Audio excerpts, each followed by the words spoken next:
Okay, so last time I mentioned Janie moving towards self-actualization. So I just wanted to show you Maslow's chart image for that. And this is probably something by now, if you're an AP Lit student, you're in 12th grade maybe, and maybe you've had AP Psychology. And I want to suggest that, everything that you learn also in, your other AP classes might be able to work in a thesis. Especially you probably discovered this your junior year when you were writing more about rhetorical devices and strategies to persuade. That if you had some working knowledge of history and a read text like something by Martin Luther King, that was helpful. Well, these things, they all start to kind of come together for you in literature. So I don't understand why some people don't see classic literature as being relevant. It was always the most important factor in a person's education because it brought everything else together. And as you can tell by these sessions that it's very psychological. And in the next book I'm going to get into is Catcher in the Rye, and I'm going to look at it probably just strictly through a psychological lens. Okay, so looking at Maslow's development, you see at the very bottom, you need to feel secure and loved by your parents, especially. And if you're neglected in any way, then it is a dysfunction. It's called narcissism. Narcissism really develops because people don't feel loved. And so the reaction to that is, okay, fine. If you don't love me, then I'm going to love myself. And then that person has a very hard time for the rest of his life loving another person because he's just, as a mechanism, self-defense mechanism, he's learned to only love himself. And so that's where narcissism basically comes from. But hopefully, if you are secure, then that helps you move up to the next level, which is belonging. So you're not isolating yourself like narcissists and falling in love with your own image. You start to see yourself as you connect, and this is at a young age. Friendships are like everything, especially around junior high age. But as you start to get older, when you go off to college, it's nice if you can still have, those relationships and that support, but you're not as dependent on it. In fact, you may want to take a step back from everyone else and try to figure out, well, who am I? Apart from what all these people think of me, who am I? And that takes some isolation, and sometimes that's a very painful lesson. If you get married young like I did, then it really confuses things because you haven't quite got to, like Janie, you haven't gotten to the self-actualization, which she's trying to still get to. Okay, so, and that is where she's really coming into her own character, which in film, and I'm going to write a book about this, it's about going from identity. How do you identify? Who do you identify with? What does your religion tell you to think? And then moving on to what you spiritually understand and feel and know without everyone else telling you what to think or how to live. Okay, so I just wanted to bring that up. The other thing I want to bring up, and when you get towards an end of a novel like this, like we're almost at the end, which is always exciting for me because now I'm excited about starting Catcher in the Rye. And then after that, I'm going to do Jude the Obscure. And I will tell you right now, Jude the Obscure is probably the hardest book that I'll go through. It's a British novel. Thomas Hardy is not easy. People who struggled with Dickens really struggle with Thomas Hardy. But as you're looking at the AP test, if I'm grading AP test and someone writes about Jude the Obscure, I'm probably more likely to lean towards a higher score just because that's a very prestigious title. And that's what you want. Now, I'm showing you ways to get a really good analysis with Their Eyes Are Watching God or even Catcher in the Rye, and that's fine. That may work just fine for you. But I would also try something very challenging because you might just get the right question, and then just like I've done in all these other videos, I'm going to walk you through it so you can handle it. It's just going to take some, discipline, all that kind of good stuff that's good for you. Okay, so, going back, I always want to go back to the very beginning and see what Hurston says, because she's writing with the end in mind. So it may not make a whole lot of sense when you first see it, but then by the time you get to towards the end, or maybe you've finished already, this will make more sense. The ships at distance have every man's wish on board. For some, they come in with the tide. And we're about to have a scene where there's, a disaster, hurricane with water. For others, they sail forever on the horizon, never out of sight, never landing until a watcher turns his eyes in resignation. His dreams are mocked to death by time. And remember, Joe it dies young, considerably young, and his dream then is mocked by time. But you'll see that Janie's dream is timeless, because what is she after? She says now women are different. Okay, that's the life of men, but here's the life of a woman. Women forget all those things they don't want to remember, and remember the things they don't want to forget. The dream is the truth. So if we look at it that way, there is no time in this whole realm. And you'll see that with something that she says to Tea Cake, that I'll point out in a little bit. So when we get to 17, going back to what happened at the very end with Miss Turner, we're going to finish that episode with 17. And the first thing you notice is that Tea Cake hits Janie in order to establish that I'm her man, and so don't mess with my woman. I just hit her so that you could understand that. See how that works? I don't understand that, but what's sad is it's really understood during this time. And all you have to do is think about a movie like Goodfellas, when all the women are getting ready and they're talking about their husbands, and this one lady's saying, oh my God, he's so jealous. If I even look, at another guy, and this other lady's going, wow, you're so lucky. And so what's funny about that is, or sad about that, is that the women actually feel more loved by the man having that kind of possessive attitude. That doesn't mean they love you because they hit you. I mean, there's probably something wrong, but as you're going to see, Tea Cake is a very ambiguous character.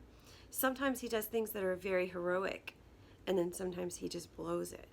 So, but he's human, and like I said before, the other guys this is how people respond. They say, oh, you're so lucky, to have someone like that you can put in, her place. She needs to know her place around you because you're the man. And we have to make sure we keep establishing these roles, because maybe one day women might, start working and surpass men in intellectually or something like that. They had reasons to be concerned. So violence is it's also another clue that someone doesn't have the language or the education to really articulate what he needs, or what he needs from her. He just needs to feel secure. He doesn't have to beat her to feel secure, but that's how he wants the town to see it. And she doesn't do anything about it also. She kind of submits to this because she's taught that you're supposed to submit. He's your husband.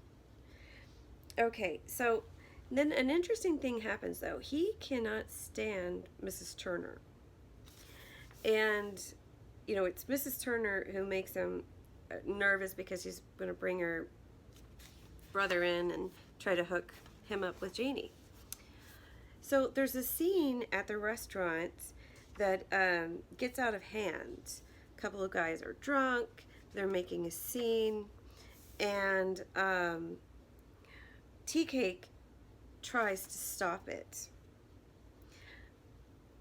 So Tea Cake grabs one of the guys who's been fighting. They're fighting over a seat and eating. And Tea Cake got up and caught hold of Kudame by the collar.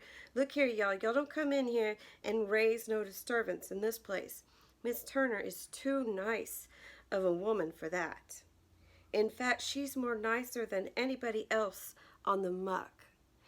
And, he can't stand Mrs. Turner. But look how even Tea Cake is trying at this point to bow down to her. It's that pecking order. And he really wants Mrs. Turner's approval at this point. And he's figured out a way to maybe save the day. But it only makes things worse. And she even can tell it's going to make things worse. So she says, oh, that's okay. Don't worry about it. It's better if you just leave it alone. And then, of course, he doesn't. And then what happens is Mrs. Turner gets knocked down. And even though she knows that Tea Cake was trying to help with the situation, she picks on him as basically the blame. And then she yells at her husband for not being man enough to step in and do anything. And, questions like, what kind of man are you? You see all these people. Did you not see Tea Cake shove me down? And so she gets upset with him. Mrs. Turner hits her husband. So you see also even like she could put her hands on her husband. And then she says something about if my brother was here. Well, the brothers actually decided to split. So that's how that basically that's all there is to chapter 17. But that's an important, it's a different light to see Tea Cake in. And I think it's important because, again, she's keeps going back to class distinctions and how people behave because of it. So then you get to 18. And the first thing that you notice, there's going to be a huge storm, and the animals are starting to go with their instincts. They're leaving to find higher ground, and so are the Indians here. And they've been kind of partying with the Indians. They're on friendly terms, but you can see another class distinction because instead of respecting that these native people understand and nature better than you do and they know what they're doing, she looks at him, and this is from Janie, says Indians are dumb anyhow. I mean, and so they're trying to decide whether to stay or go. And if you live somewhere like I do in Houston, you never know, or Louisiana or something like that. I mean, you don't know, it could be a huge deal and it could be nothing. But what they're not paying attention to is that the people who know this land, they know this area, they know more, are the ones that they should be following, that they should be asking. Of course, later on they think, well, we got to find some white people to ask and see what to do. We don't know what to do. And as you can see, well, they don't know either. They're still there, and they're in just as much trouble. So they do what most of us do when we know a huge storm is coming and there's going to be a disaster, and that is you barbecue and drink a lot of beer and just have a good time until it happens. And so that is exactly what they're doing. And then she brings up a folklore story about Big John the Conqueror. And what I found interesting about this story is when they're talking about him going to heaven, went there picking a guitar all the way, and the angels doing a ring shout round and round the throne. Then everybody but God and old Peter flew off on a flying race to Jericho and back, and John the Conqueror won the race. And he went down to hell, beat an old devil, passed out ice water to everyone down there at hell. He's giving them ice water. And then somebody tried to say that mouth organ harp that John was playing, but the rest of them wouldn't hear it. Don't care how good anybody could play a harp, God would rather hear a guitar.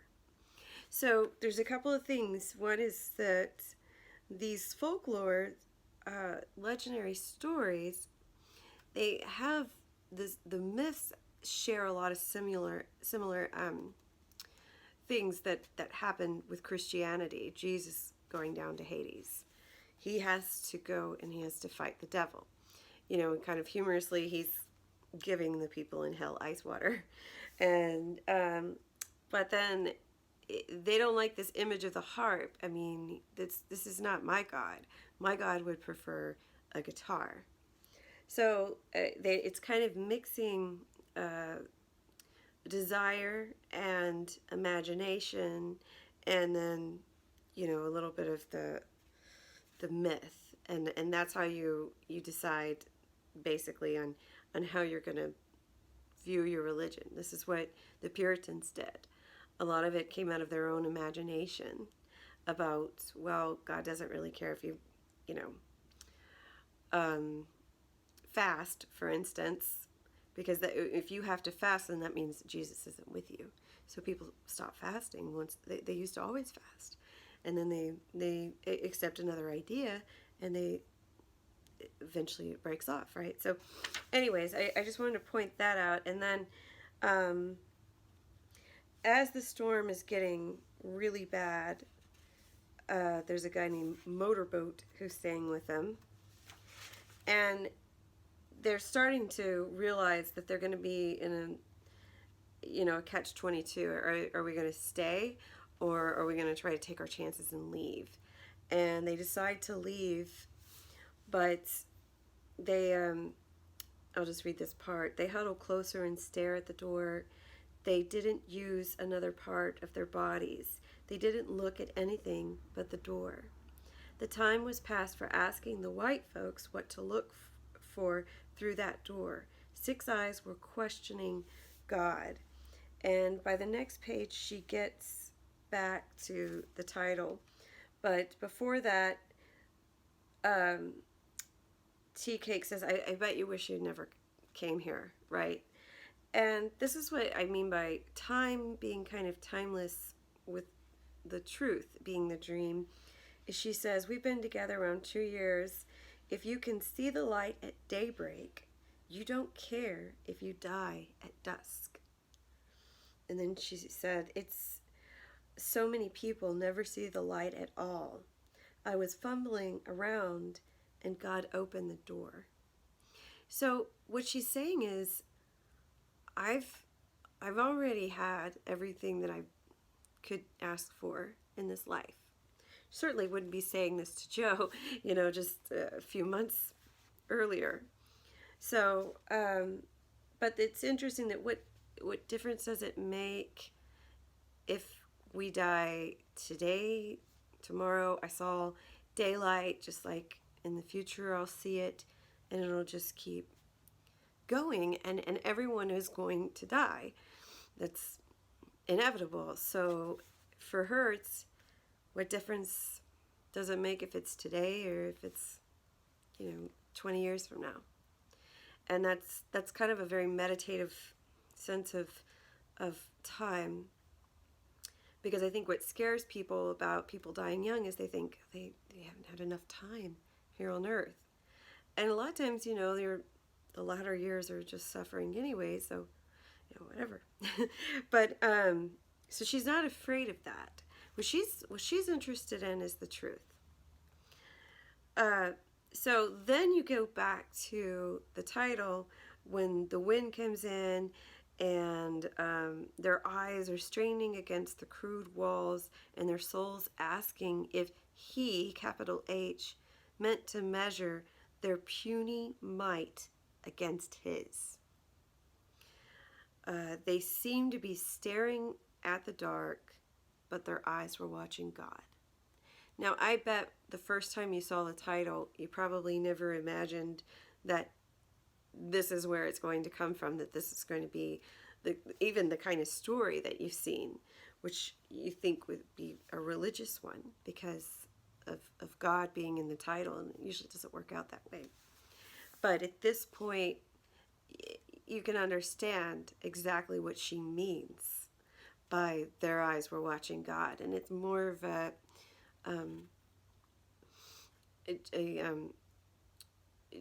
juxtaposition between people and all their little class struggles, and then God. It's like Job, complaining, and God saying, well, where were you when I made the heavens and the earth? You're nothing.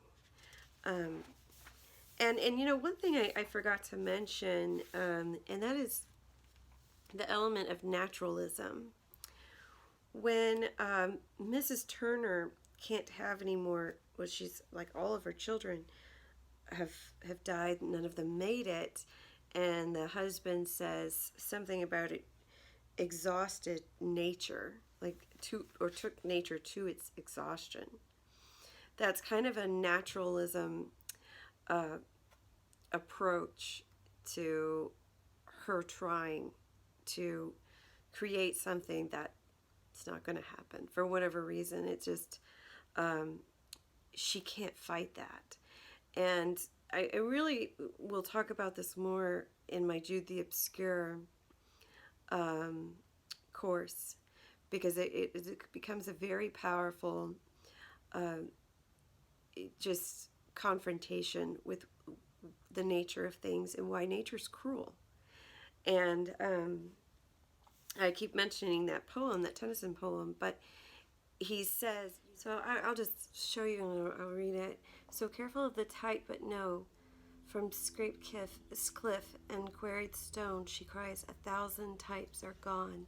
I care for nothing, all shall go. And this is someone who is contemplating the dark night of the soul, where he is trying to figure out, this is Victorian age, and new things are coming out about the Bible and scientific revolution. We've been here much longer than what the Bible suggests, and the creation story and all that kind of stuff. So, and back then, education was all about, basically, if you were educated, then that was the kind of degree you were getting. Most of the men ended up were in the clergy, at some point. So it was really difficult for them to be educated and to also only be able to see things in this one way, and then find out that this not accurate. And so it's based on a death of his friend, but then it ends up turning into more of a dark night of the soul, questioning, is there a God? Is there a God who would do this? And this is where this line also, thou nature red in tooth and claw, with raven shrieked against his creed. And it's just like if you watch any kind of animal video that seems pretty violent, when they make their attack. This is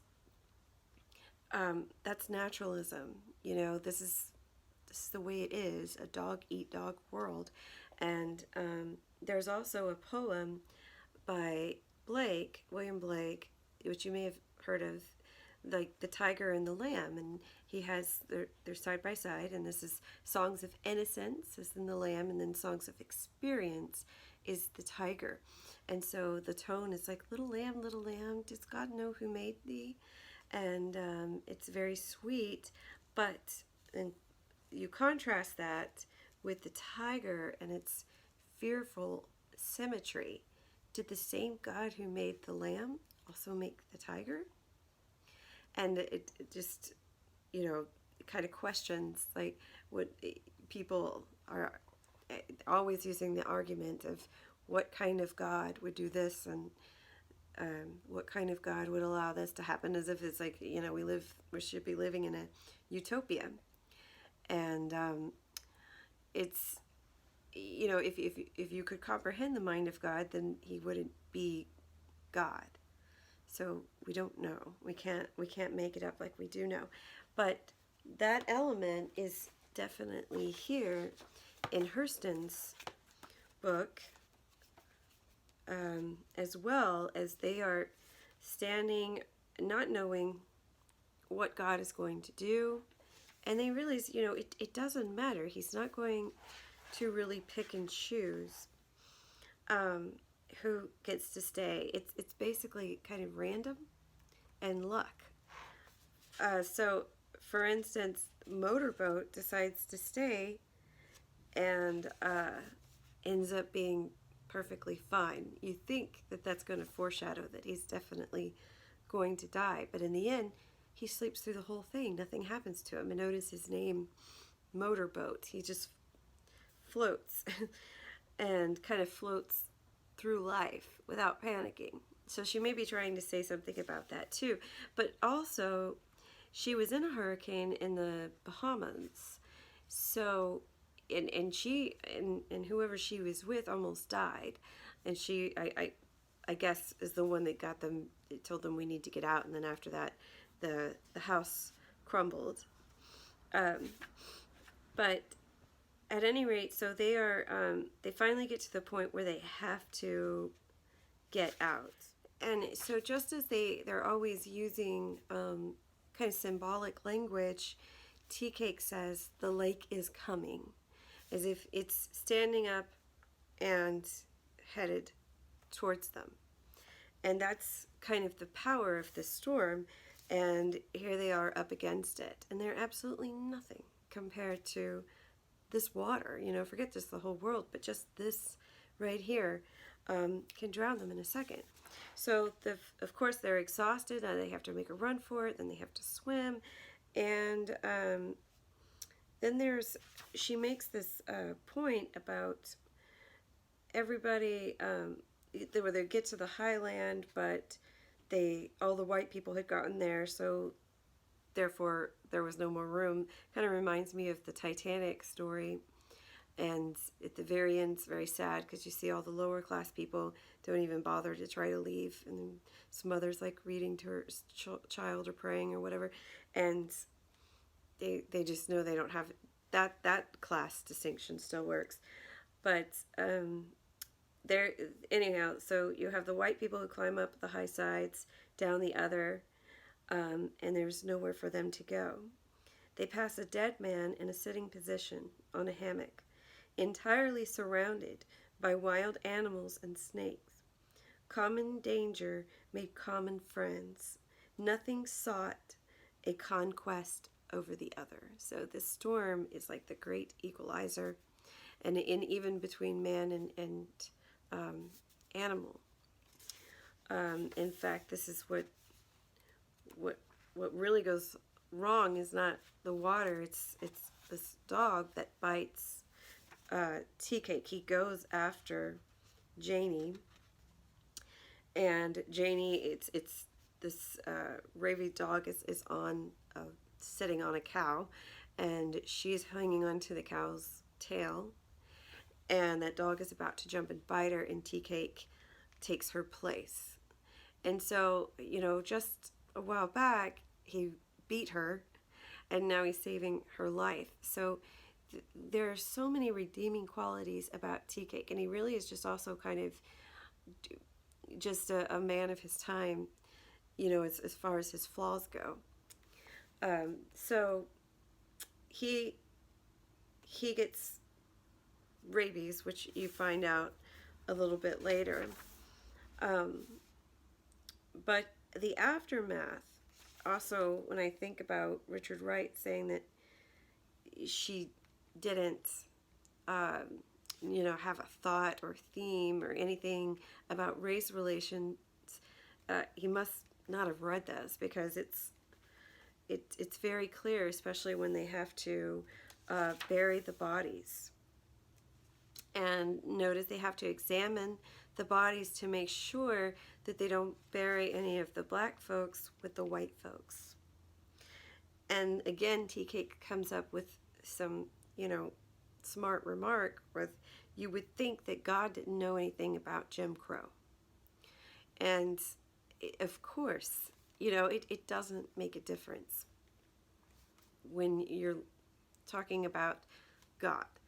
And so he ends up getting, kind of forced into this. And he's already sick and he's tired. And he finally gets back to Janie.